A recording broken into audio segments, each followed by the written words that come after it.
18세기 프랑스의 왕 루이 14세는 쌍둥이 동생의 왕위 찬탈을 두려워한 나머지 그에게 가혹한 형벌을 내린다. 루이 14세는 동생의 머리에 철가면을 씌운다. He could never take it off under threat of being murdered. 하지만 역사학자들은 이것의 진실 여부를 놓고 논쟁해왔고 지난 300년 동안 그 죄수의 진짜 신분은 의문에 쌓여 있었다. 이제 프랑스 제국의 가장 어두운 지하 감옥을 탐사하고 고대 문헌과 현대의학의 힘을 빌려 그 진실을 밝혀본다. 하여로 아이언 마스크의 진실을 둘러싼 미스터리 파일이 공개된다.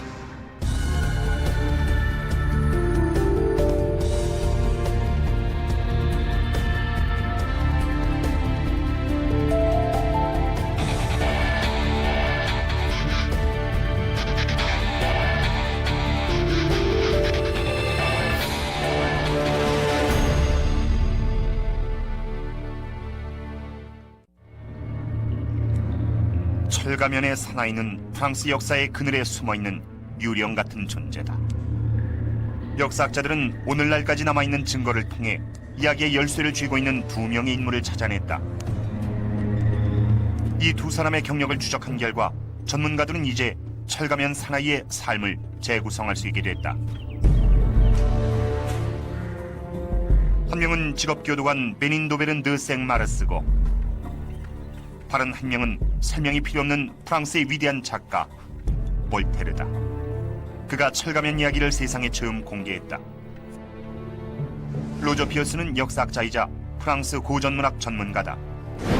Voltaire, from an early age, is a critic of the establishment, and he loves being anti-establishment, and his voice is always that of the anti-establishment figure. He has his own political agenda, and he pursued it throughout his life. 그의 궁극적인 목표는 부르봉 왕조의 힘을 약화시키고 프랑스의 입헌제를 정착시키는 것이었다. 23살의 나이에 당시의 정치 체제를 혐오하던 볼테르는 결국 정권에 의해 체포당하게 된다.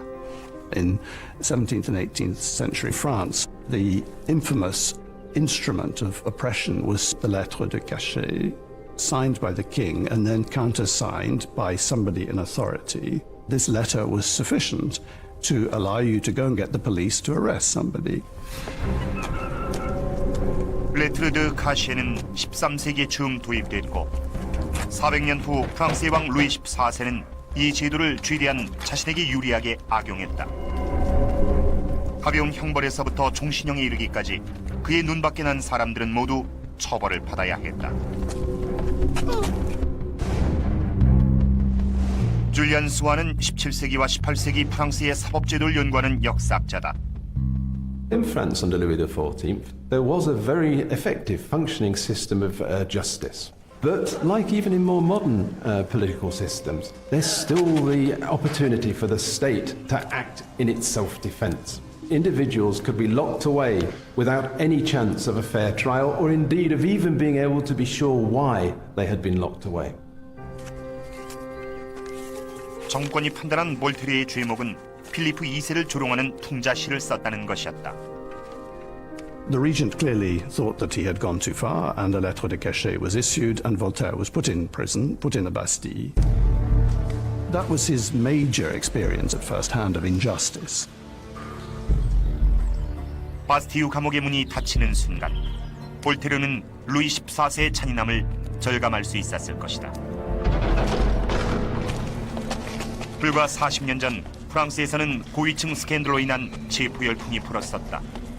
The affair of the poisons is one of the great causes célèbres of the 17th century. Initially, it started off with the trial, a spectacular trial of Madame de Brinvilliers, a marquise, a woman of high social background. 치열한 권력 다툼의 와중에 그녀는 연인과 공모해 자신의 아버지와 두 오빠를 독살했다. 이 음모에 가담한 지배층 인사들이 속속 드러나면서 사태는 걷잡을 수 없는 지경으로 치닫는다. 심지어 국왕을 독살하려는 공모가 있었다는 주장도 제기됐다. 이렇게 해서 정적을 밟은 사고 나는 마녀 사냥이 시작된다. For many people, it would result in imprisonment and even death. 이 사건의 조사 과정에서 100명 이상이 체포되고 최소한 30명이 사형에 처해졌다. 결국 이 같은 수감자 학대로 인해 다른 유럽 국가들로부터 따가운 눈총을 받게 된 프랑스는 신문을 중단한다.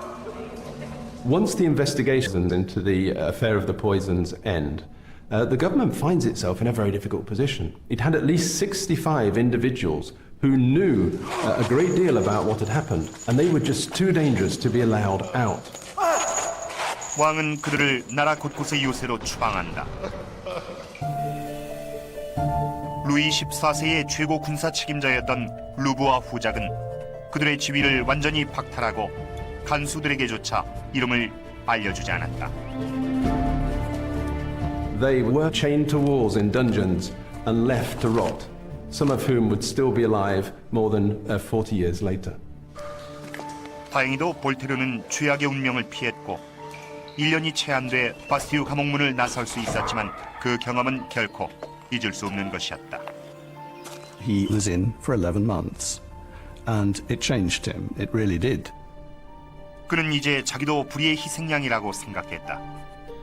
While, of course, he had been, in a sense, in the wrong to complain about the regent in print, he was nevertheless voicing what many people actually thought about the regent. He was not doing things that were different from other people, and yet he had been singled out in this way, and he'd been given no opportunity to make his case. 이때부터 볼테르는 체제 비판에 더욱 적극적으로 나선다. 그리고 30여 년 후 그는 프랑스 최고의 미스터리로 남을 이야기 하나를 완성한다. 1751년 볼테르는 루이 14세 통치사를 다룬 루이 14세 시대를 출간하는데 바로 이 책에서 철가면을 쓴 죄수가 처음으로 등장한다. This prisoner wore a mask, the chinpiece of which had steel springs to allow him to eat with it on.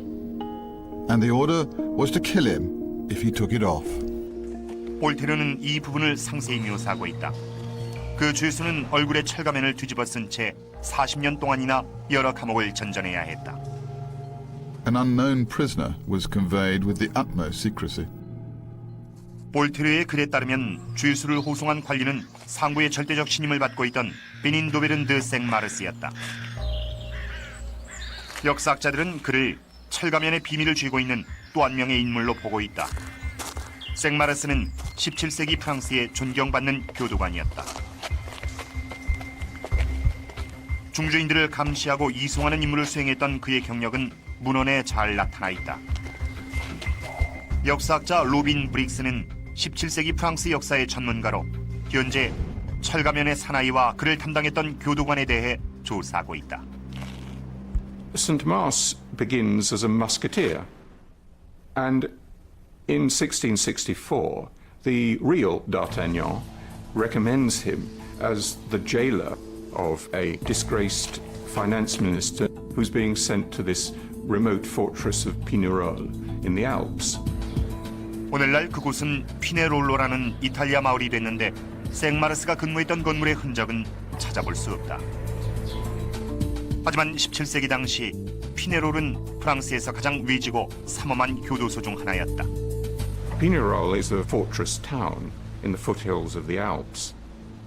There you have a castle which has several towers in its walls, and a couple of those towers had been fixed up so that they provided accommodation for prisoners. 생마르스와 그의 상관 루부아 후작 사이에 오갔던 서신들은 아직까지 남아있다. Louvois is in charge of the fortresses and ultimately responsible for the career of Saint-Mars, who he regards as one of his trustees. 두 사람의 서신 교환은 루부아가 사망한 1691년까지 계속되는데 이것은 죄수들이 각지의 교도소에 분산 수감되던 시기와 일치한다. 피네로를 떠난 생마르스는 1681년부터 87년까지 또 다른 산중교도소 엑실의 소장으로 재임한다. The journey from Pignerol to Exilles is only about 25 miles. It would have been quite a rough journey through these mountains. 주변 경관을 압도하던 엑실 요새는 현재 박물관이 돼 있지만 오늘날의 모습 역시 지난날의 암울함을 짐작하게 한다. This is a fairly desolate part of the world. Saint-Mars himself didn't know whether he would ever get another promotion or be moved from there, while for the prisoners it must have seemed that this was the place where they would be locked up for the rest of their lives. A very depressing prospect, I would have thought, for all these parties. 또한 1682년 3월 2일 루부아가 생마르스에게 보낸 편지는 죄수들의 이름까지 묻어버리려 했던 당시 정책의 잔인함을 확인시켜준다. The government likes to operate a policy of terror, I think, by keeping everything as dark as it can. Since it is important that the prisoners at Exil, who at Pignerol were called the prisoners of the lower tower, have no contact with anyone, the king has ordered me to command you to have them guarded with such care and strictness that you can answer to his majesty for them being unable to speak with anyone, not only from outside, but even amongst the garrison of Exil. 역사학자들의 조사에 따르면 엑실에 수감된 죄수는 단 2명이었는데 둘 다 피네롤에서 이감된 죄수들이었다. We know that one of the prisoners dies at Exil, and the other one is taken to the Ile Sainte-Marguerite by Saint-Mars, and therefore this must be the surviving prisoner from Pignerol. 지중해에 자리한 생마르그리트 섬은 현대 도시 칸을 바라보고 있다. 그 죄수가 수감됐던 로열 요새는 조그만 섬을 짓누르는 형상이다. 로열 요새는 현재 관광 명소가 돼 잔잔한 파도 위로 관광객들의 발걸음이 이어지고 있다. 방문객들은 그가 11년을 혼자 보냈던 감방을 볼 수 있다. 이 신비로운 죄수의 고난은 그걸로 끝이 아니었다. 그의 마지막 목적지는 악명 높은 파리의 바스티유 감옥이었다. 볼테르는 가면을 쓴 죄수를 이송한 사람이 생마르스라고 적고 있다. He is ultimately promoted to be governor of the Bastille in 1698, which is when the man in the mask makes his appearance in the Bastille, because Saint-Mars brings him from the Ile Sainte-Marguerite. 하지만 생마르스 교도소장과 그의 상관 루부아가 주고받은 서신엔 철가면에 대한 언급이 단 한 번도 없다. 이것은 볼테르의 이야기와 모순되는 것처럼 보인다. 하지만 바스티유의 기록에서 그의 주장을 뒷받침하는 증거가 발견됐다. 1789년의 습격 사건으로 바스티유 감옥은 완전히 붕괴된다. 한때 파리를 두려움에 떨게 했던 요새였지만 지금 남아있는 것은 프랑스 혁명이 찾아진 뒤 복원된 몇 개의 돌들 뿐이다. 건물 자체는 사라졌지만 기록의 일부는 아직까지 남아있다. 라스날 도서관은 파리 국립도서관의 일부로 바스티유의 어두운 과거를 기록한 연대기가 많이 소장돼 있는데 한 교도관의 일지도 그중 하나다. Well, Etienne de Jonca is a lieutenant of the Bastille who was expected to guard and to look over the prisoners during their incarceration. 생마르스가 도착했을 때 그는 바스티유에 근무 중이었다. 두융카는 근무 당시 바스티유에서 있었던 일을 모두 기록했다. It's a daily record that allows him to keep track of events, who's in the prison, why they are there, and when they leave. 그것은 생마르스의 죄수가 철가면을 썼다는 최초의 목격담이었다. On Thursday, September 18th, at 3 o'clock in the afternoon, the new governor of the Bastille, Monsieur de Saint-Mars, made his official entry into this prison. He comes from the islands of St. Marguerite and St. Monorat, and has brought with him in a litter an old prisoner whom he had in custody in Pinerolo, and whom he kept always masked, and whose name has not been given to me or recorded. 이것은 그 이름 없는 죄수가 가면을 쓰고 있었고 생마르스가 교도소 관리로 근무하던 대부분의 시절을 그와 함께 보냈었다는 반박할 수 없는 첫 번째 증거다. 볼테르의 책에 기록된 이 비극적 운명은 독자들의 호기심과 두려움을 자아냈다. 하지만 현대 의학 지식을 이용한 가상 실험은 놀라운 결과를 보여주었다. 근골격 외과의 마이크 에드워즈가 수십 년 동안 철가면을 쓴 채로 살게 되면 어떤 부작용이 나타나는지를 설명한다. Based on the story that a man can be encased in an iron mask for 30 years, never removing it, how likely is it that he would survive? In my opinion, and on the balance of probability, he wouldn't survive.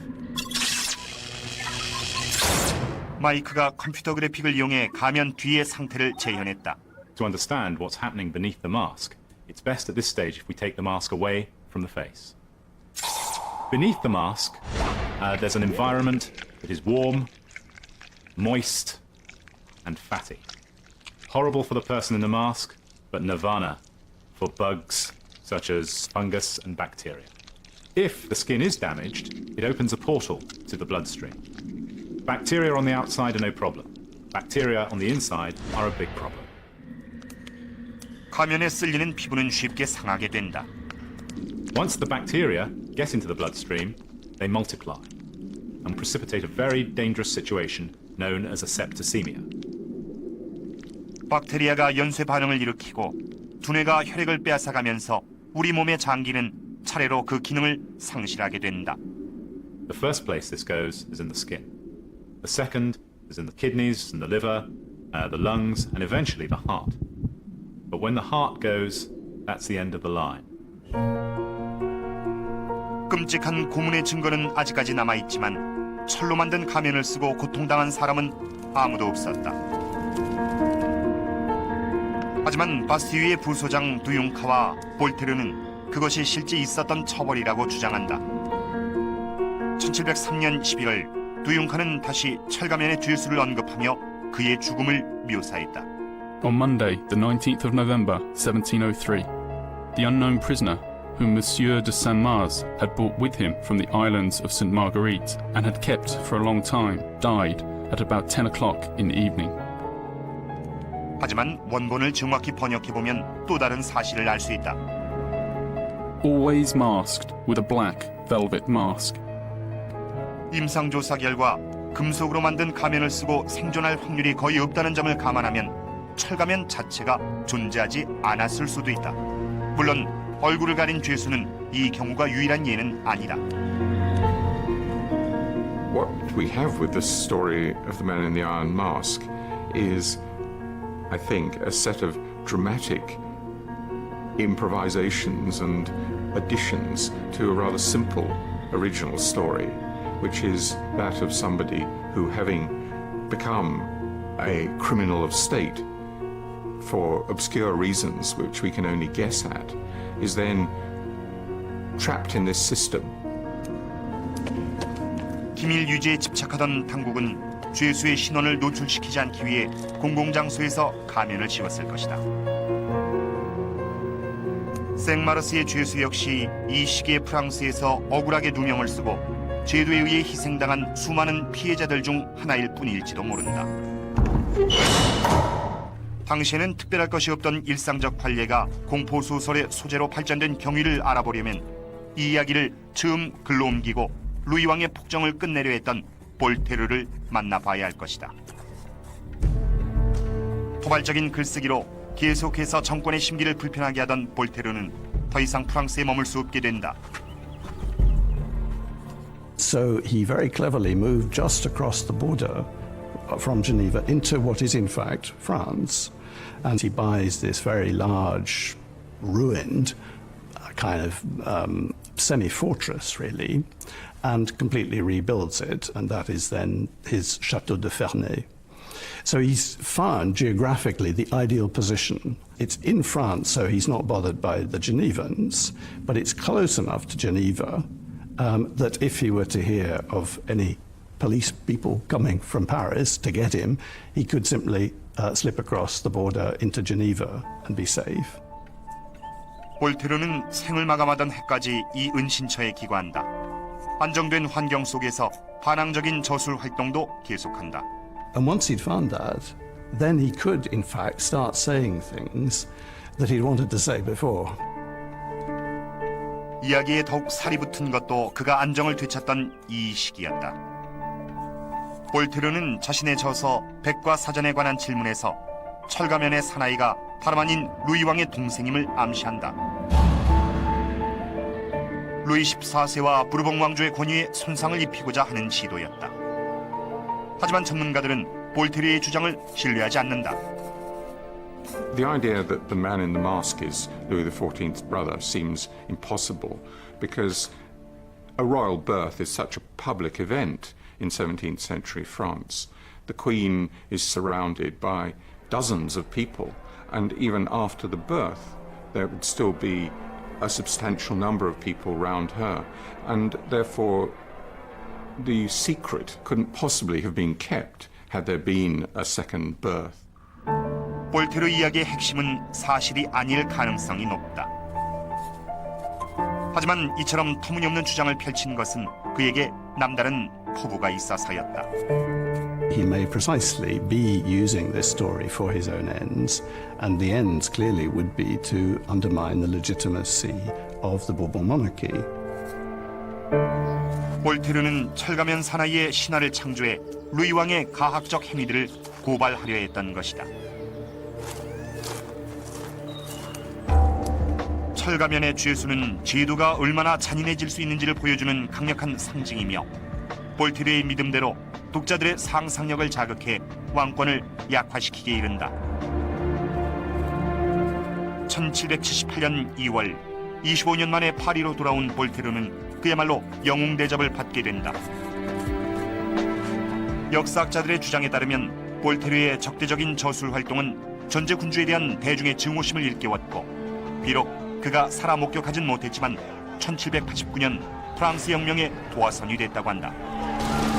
I think, in a way, Voltaire is the person who begins to tear the Bastille down. That's to say that the Bastille is a symbol of this oppression, which of course was eventually torn down in the revolution itself. 부당하고 억압적인 부르봉 왕조는 몰락하고 공화정이 들어선다. 레트르드 카시를 앞세운 폭정은 마침내 이 혁명으로 영원히 설 자리를 잃게 된 것이다.